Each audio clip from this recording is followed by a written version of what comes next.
महाकवि भारवी का नाम आपने सुना होगा। बड़े विद्वान थे महाकवि भारवेर अर्थ गौरवम। अर्थ गांभीर्य बहुत था भारवी की रचनाओं में।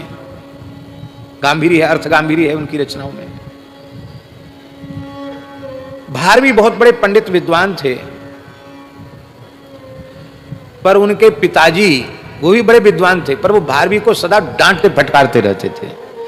कई बार तो सभाओं में ही उन्हें अपमानित करे, कुछ नहीं, मूर्ख है, कुछ नहीं जानता है, पंडित बनता है, ऐसे ही व्यर्थ में पंडित बनता है।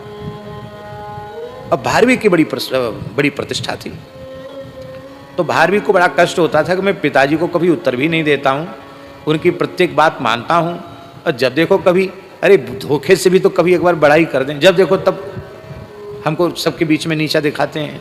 पता नहीं क्या स्वभाव, दुख होता था। और भारवी की जो माँ थी वो भी उनको समझाती, अरे बचपन में मार पिटाई कर देते थे कोई बात नहीं, डांट डपट लेते थे कोई बात नहीं, अब वो पंडित हो गया है, पंडितों की सभा में केचित पंडितों में उसको पंडित मान लिया गया है, अब तो कम से कम उसको तुम मूर्ख मत कहो, चाहे जब उसका अपमान कर देते हो। एक दिन भारवी इतने दुखित हो गए अपने पिता के ऊपर, बोले ये पिता है कि हमारा शत्रु है, आज जो कुछ भी हो इसका सिर काट डालूंगा मैं। भारवी तलवार लेकर के खड़े हो गए, बोले आज पिताजी का सिर काटेंगे। क्रोध ऐसा होता है, क्रोध में विवेक नष्ट हो जाता है। तो प्रतीक्षा में थे कि अवसर हो तो फिर पिताजी के ऊपर वार करें। पर्णकुटी में पिता माता थे, सायं संध्या के बाद गायत्री जप के बाद पिताजी बैठे थे, और पत्नी भी निकट बैठी थी, चर्चा कर रहे थे दोनों। वो सोचते थे मैया सो जाए या अकेले हों तब इनको करें। और माँ कह रही थी कि देखो कुछ दिनों से भारवी बहुत दुखी रहता है, आपके सामने भी जल्दी नहीं पड़ता है, आखिर पंडित हो गया है, आप जब देखो तब उसको डांटे डपटते रहते हो। तो उन्होंने कहा कि देखो तुम्हारे हृदय में जितना वात्सल्य है उससे अधिक वात्सल्य मेरे हृदय में है, पर शास्त्र की मर्यादा है, पुत्र और शिष्य की बहुत बड़ाई नहीं करनी चाहिए, उससे उनका अनिष्ट होता है। यदि मैंने बाल्यकाल से ही उसकी प्रशंसा झूठी की होती तो आज भारवी इतना बड़ा विद्वान नहीं होता। इसलिए मैं आज भी उसको सावधान करता रहता हूं कि अहंकार न करे, ये ठीक से शास्त्राभ्यास करता रहे, क्योंकि शास्त्र सुचिंतित पुनि पुनि देखिए, भूप सुसेवित बस नहीं लेखिए। मैं इसको मूर्ख कहूंगा, इसको डांटूंगा डपटूंगा, यहां तेने गलती कर दी फिर पुथी उठाएगा, नहीं तो पंडित हो गया इसी फूल में, ये तो ग्रंथ छूना ही बंद कर देगा। तो इसका विद्याभ्यास सदा बना रहे, इसके लिए मैं इसको फटकारता हूं। अब तो भारवी के हाथ पैर ढीले हो गए, अरे राम राम, मैं ऐसे धर्मनिष्ठ पिता का काहे का पंडित, मैं तो महामूर्ख हूं, महादुष्ट हूं।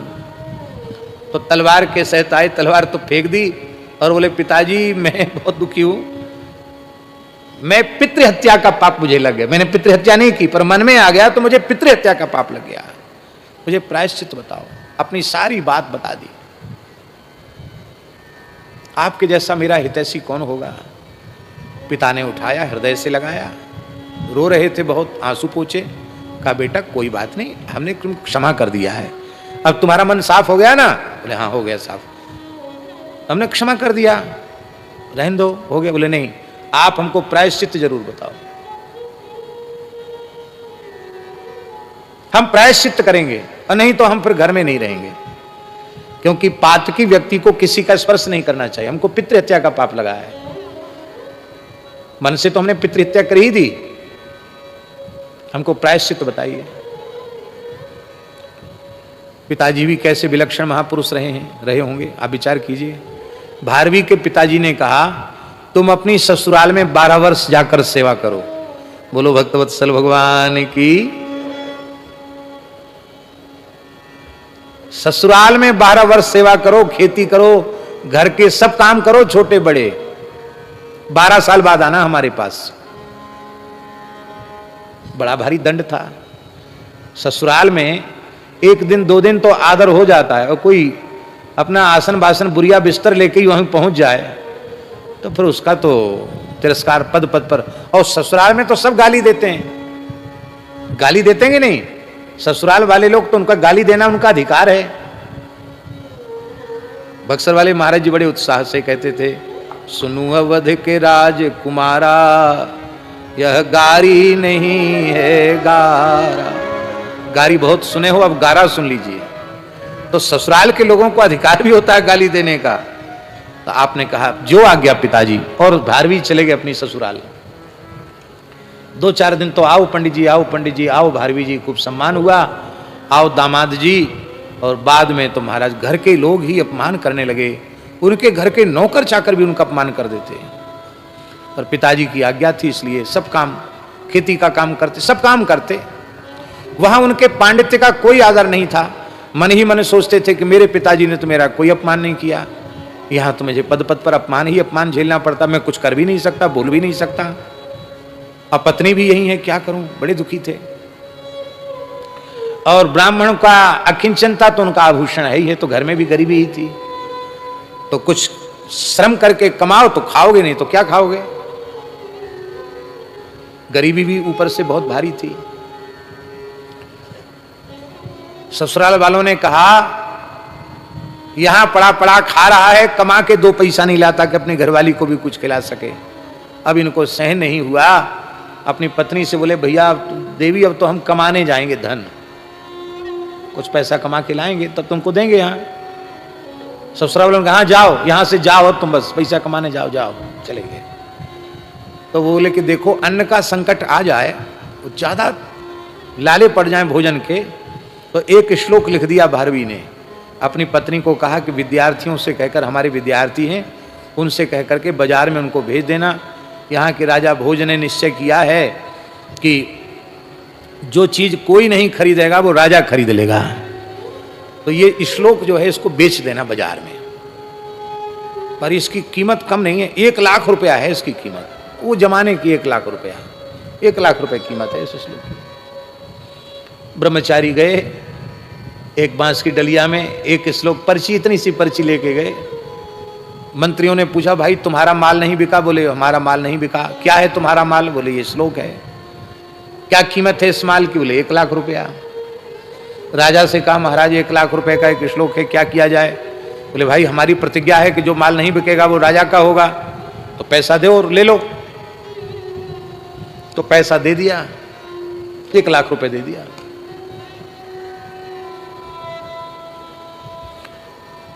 ये तो आए नहीं बाहर से धन कमा के, 1 लाख रुपए घरवाली ने को मिल गया। ब्राह्मणी को 1 लाख रुपए मिला, तो ससुराल की सारी गरीबी खत्म हो गई। महाराज क्या कहना, 1 लाख तो 1 लाख होता है। राजा ने पूरे राज्य में जगह जगह पर तख्तियों पर भारवी का वह श्लोक लिखवा दिया है। सबकी नजर इस पर पड़नी चाहिए, क्योंकि 1 लाख रुपए में राजा ने खरीदा।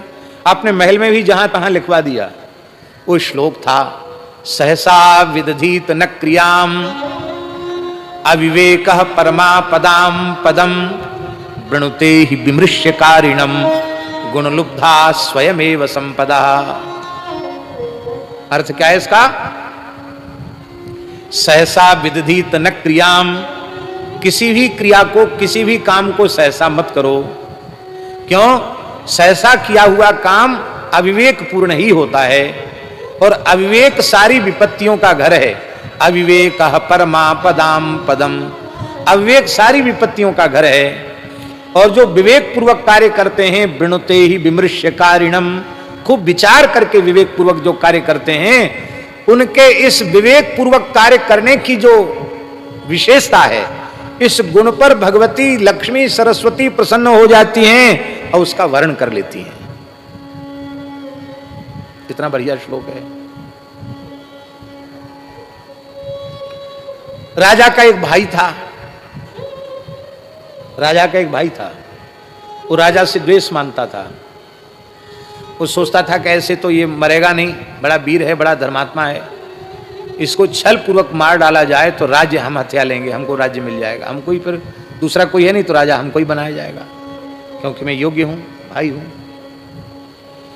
तो उसने राजा के रसोइया ब्राह्मण को विशेष धन दे करके राजी कर लिया कि तुम हालाहाल विष भोजन में मिलाकर राजा को खिला देना, राजा मर जाएगा, मैं राजा बन जाऊंगा। फिर बाकी राशि पीछे दूंगा। ऐसा था ना, सौदा पूरा काम पूरा हो जाएगा तो पूरा पैसा मिलेगा, अभी करने के लिए आधा अभी ले लो, आधा पीछे लेना, ऐसा है। तो वो ब्राह्मण धन के लोभ में वो भी, उसकी बुद्धि भी मारी गई, उसने भयंकर विष मिला दिया भोजन में। और भोजन का थाल लेकर जैसे ही चला तो तुरंत भोजनशाला में ही तख्ती पर श्लोक लिखा था, सहसा विदधीत न क्रियाम अविवेक परमा पदाम पदम वृणतो ही विमृश्यकारिणम गुणलुब्धा स्वयमेव संपदा। उस श्लोक को पढ़ते ही वो ब्राह्मण बेचारा रसोईया कांप गया, उसके हाथ से थाल गिर गया, कांप गया। राजा भोजन करे, आपके हाथ से पंडित जी थाल कैसे गिर गया, आप रो क्यों रहे हैं? उसने कहा महाराज मैं तो अपराधी, मुझे दंड दीजिए, इस भोजन में विष मिला के लाया था, फिर हाथ से क्यों छूट गया? बोले श्लोक लिखा था, इसको पढ़ करके हाथ पैर कांप गए। राजा बोले भैया ये तो 1 लाख से ज्यादा रुपयों का श्लोक है, हमारे प्राण बचा लिए इसने। ब्राह्मण को क्षमा कर दिया, बोले कोई बात नहीं, अब गलती नहीं करना। बोला ठीक है। भाई तो भाई ठहरा, राजा तो सावधान हो गया, लेकिन भाई ने अभी भी मारने का संकल्प नहीं छोड़ा। तो भाई ने नाई को राजी किया, हजाम नाई को राजी कर लिया कि देख तुझे तू जितना मांगेगा उतना पैसा दूंगा, पर राजा बनने के बाद दूंगा। बस एक बात है, तुम हजामत बनाने जाना महाराज साहब की, अब बढ़िया पहना उस तरह, यहां दाढ़ी बनाते बनाते सीधे गला में भोंक देना, काट देना इसका गला, मर जाए, बस फिर मैं राजा बन जाऊंगा, तुमको मुँह पैसा दूंगा। वो नाई खूब बढ़िया से उसको पहना करके उस तरह गया और करते करते सोचा अब काट दूं इसको। तो जैसे ही काटने का विचार किया तब तक सामने श्लोक लिखा था दीवार पर, सहसा विदधीत न क्रियाम। फिर इसी श्लोक को पढ़ा तो उसके हाथ से उस तरह गिर गया, वो कांपने लग गया। अरे क्या हुआ, तेरे हाथ से उस तरह कैसे गिर गया? बोले महाराज मैं तो अपराधी हूं, मुझे फांसी पर चढ़ाइए। क्या हुआ? कहते मैं तो आपको मारना चाहता था। तो तेरा विचार कैसे बदल गया? बोले सरकार सामने श्लोक लिखा हुआ है, उसको देखकर विचार बदल गया। बोले भैया उस ब्राह्मण को खोजो तो सही, कहां है वो ब्राह्मण जिसने इतना कीमती हमारे 2 बार प्राण बचा लिए? अब ब्राह्मण देवता तो गायब थे। ऐसे रहते थे ब्राह्मण पुराने पंडित विद्वान। अब एक दिन की बात है, एक घटना और घटी। राजा की राजकुमारी बड़ी योग्य थी, शील संपन्ना थी। एक राजकुमार के साथ उसका विवाह निश्चित हो गया। विवाह की तैयारियां चल रही थी। राजा साहब दरबार से लौट के आने में उनको विलंब हुआ। उन्होंने अपने महल में जैसे ही प्रवेश किया तो उन्होंने क्या देखा कि मेरी महारानी के साथ पर्यंक पर एक पुरुष सोया हुआ है। इतनी बड़ी बड़ी मूछ, यहां तक कलम कड़ी हुई है, बड़ी मूछ है, कवच पहने हुए है, पृष्ठ पुष्ट वीर। राजा के तो पैर के नीचे की धरती खिसक गई। ये बड़ी भारी पतिव्रता बनती थी ये दुष्टा कुलटा, किस सुंदर पुरुष को अपने पास में इसने सुला रखा है। आज इस पुरुष की और इसकी दोनों की आज मैं हत्या कर दूंगा, दोनों का सिर काट डालूंगा। तो तुरंत राजा ने म्यान से तलवार निकाली।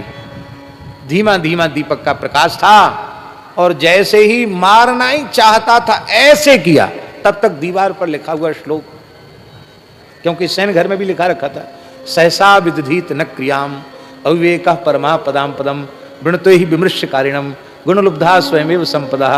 ऐसे सहसा काम नहीं करना चाहिए। तुरंत उसने म्यान में तलवार रख ली। मारना तो दोनों को, लेकिन पता तो लगा मैं ये दुष्ट है कौन, इतनी सुरक्षा में रात को मेरे यहां चला गया, ये है कौन, और निश्चिंत होकर सो रहा है। राजा ने खूब जोर से आवाज चिल्लाया, जोर से। राजा रानी जगी और जगते ही उसने कहा कि अजी क्या हो गया, पागल हो गए हो क्या, क्यों चिल्ला रहे हो? ऐसी बात करती हैं पत्नियां घर में, क्यों चिल्ला रहे हो, पागल हो गए हो क्या? रात का, आधी रात का समय चिल्ला रहे हो। तब तक वो पुरुष जो सोया हुआ था छिप गया एक पर्दे के पीछे जाके। राजा ने कहा चिल्लाओ नहीं और क्या करूं, कहां है वो पुरुष जिसको तुमने अभी यहां सुला रखा था? अरे महाराज धैर्य रखो, पुरुष पुरुष कोई नहीं है, आपकी लाडली बिटिया है, राजकुमारी है। आज ये हमसे पीछे पड़ गई कि मैं तो अब विवाह तो पक्का हो गया, अब विवाह की लगन शुरू हो जाएगी, फिर मैं तो दुल्हन बन के चली जाऊंगी। अब मैं बचपन से राजकुमार बनने का शौक रखती थी, तो क्यों ना आज माताजी मेरा राजकुमार के रूप में श्रृंगार करो। तो मैं चित्रकला में बड़ी निपुण थी महारानी का, मैंने बड़ी बड़ी काजल से मूछ बना के और कवच पहना करके और इसको वीर वेश में श्रृंगार किया था अपनी बेटी का। आपकी बेटी है, देखिए कितनी अच्छी लग रही है। महाराज भोज ने कहा, आओ पुत्री। कोई चीज शर्माती हुई, अरे वाह तुम तो बहुत सुंदर राजकुमार के रूप में लग रही हो। छाती से लगाया बेटी को और बोला अब तुम लोग विश्राम करो, हम जाते हैं। वो विश्राम करने चला गया, सोया नहीं राजा। मैं तो मुंह दिखाने लायक नहीं रहता। निरपराध पुत्री की हत्या और अपनी पत्नी की हत्या, और अभी विवाह की तैयारी करके आ रहा हूं। धन्य है उस ब्राह्मण का, तुम्हें ऋणी हूं, कृतज्ञ हूं। बोला मैं तब पानी पीऊंगा जब वो ब्राह्मण आ जाएगा, उसको खोजो। तो भारवी जो है वो ऐसी बेचारे आधी धोती पहरे आधी धोती ओढ़े, ऐसी सामान्य वेशभूषा, पैर में जूती तक नहीं थी उनके, ऐसे बेचारे विचर रहे थे कि कुछ तलाश, धंधे की तलाश में। ससुराल की गरीबी तो दूर हो गई थी, और ससुराल लौट के थोड़ी आए, मिल गए भारवी। घोषणा कराई जा रही थी कि इस श्लोक का रचयिता ब्राह्मण कौन है, महाराज साहब उसका दर्शन करना चाहते हैं। पता चल गया कि यही ब्राह्मण है। बोले महाराज आपको चलो। बोले मैंने अपराध क्या किया? बोले अपराध नहीं, हाथी पर बैठो चलो। अरे हाथी पर बिठा के बुलाया, हाथी पर बिठा करके बुलाया भारवी को। राजा ने चरणों में प्रणाम किया और लिखा है प्रत्यक्षरम लक्षम ददऊ। 1 लाख तो पहले दे चुका था, अब इस श्लोक में जितने अक्षर हैं उतने लाख रुपया राजा ने दिए। लेकिन भारवी ऐसे थे फक्कड़ कि धनहीन ब्राह्मणों में वो सारी संपत्ति वितरित करके, बटुक ब्रह्मचारियों के पढ़ाने में सारा धन व्यय करके, आप जैसे पहले अकिंचन थे अकिंचन हो गए। अब तो ससुराल वालों को पता चल गया कि राजा चरणों में पड़ा, हमने इतना अपमान किया। 12 साल भी पूरे हो गए थे, पत्नी की वहाँ की गरीबी भी दूर हो गई एक श्लोक से, और भारवी फिर लौटकर अपने घर आ गए, विद्यार्थियों को पढ़ाने लगे। उदार बहुत थे, सब कुछ लुटा देते थे। एक बार भारवी गंगा नहा के आ रहे थे, सोमवती अमावस्या थी, सब लोग दान कर रहे थे, गंगा स्नान करके गौ ब्राह्मण की सेवा कर रहे थे, दान पुण्य कर रहे थे।